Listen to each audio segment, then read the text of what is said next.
Alright everyone, as you remember from my last video, this is the left side of the tank. It looks like that hole got real deep, so yesterday I got in there, and as you can kind of see in this little video, there is a tunnel that comes all the way down to right here that they've made inside the gel. Now, the really cool tunnel, my favorite side, is on the right. As you can see, they've started coming down this way just a little bit, not very far, but they have tunneled all the way down the side. And yesterday morning when I looked, they were to here. Now they're all the way over here. So that's very exciting to see. So as you're probably learning from my videos, I'm still learning how to properly care for living things. Plants, ants, all of it. So one of my succulents is doing just fine. This one, however, the little bitty one, got a little too much rain on it. And it's my own fault because I did forget to pull them back in from the outside, because I only give them a few hours of sunlight a day. And I don't give them too much rain because I don't want them to drown like this one has done. So I'm drying it out in front of the window real well, and they're home and everything, so they're going to be fine. But if you have any tips on how to properly save this little lady from the brink of death, you let me know. As you can see, she's turning a little yellow, a little brown, especially on the tip of this one right here, this little petal there. And I don't know what to do. I've never had succulents before. I had a cactus once. It died from the cold, which was also my fault. R.I.P. prickly bitch. So my two succulents are Mexican Snowball and a Moon Silver, which is a really cool name. But I signed up for Succulent Studios monthly succulent box. It's like 16 something a month. And you get 2 succulents in the mail, or some candles, and some other really cool stuff. So I got these succulents, and I'm really excited about it. However, I feel kind of guilty that I let this one die so soon. I'd only had it like 2 or 3 days, and I'm already messing it up. But you know what, guys? That's part of learning. So I'm gonna just do my best to be the best mother I can be for these beautiful babies, and my ants, and my fish. Speaking of my fish, Celine and Caspian are doing wonderful.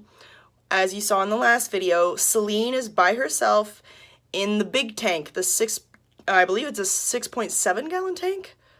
6.5, something like that?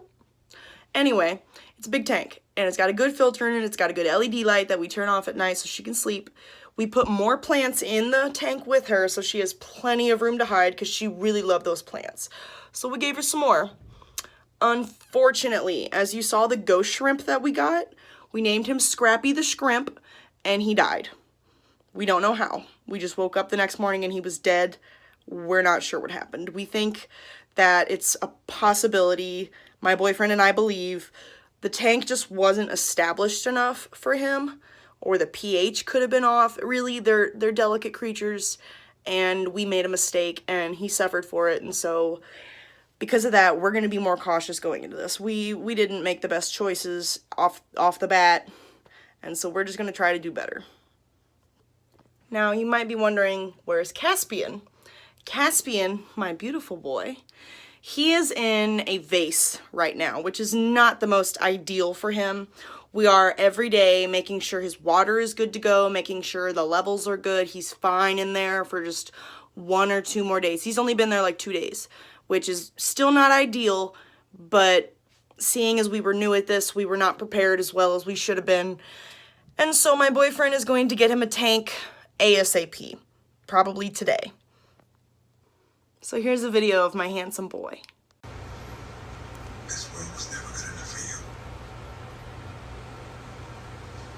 Let it go.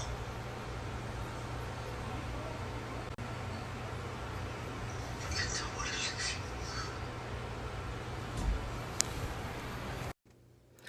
I would like to add that we do plan on getting more fish and shrimp and snails possibly for Celine's big tank. You know, she seemed a little social with the shrimp. You know, she didn't mind him, so we don't think she killed him.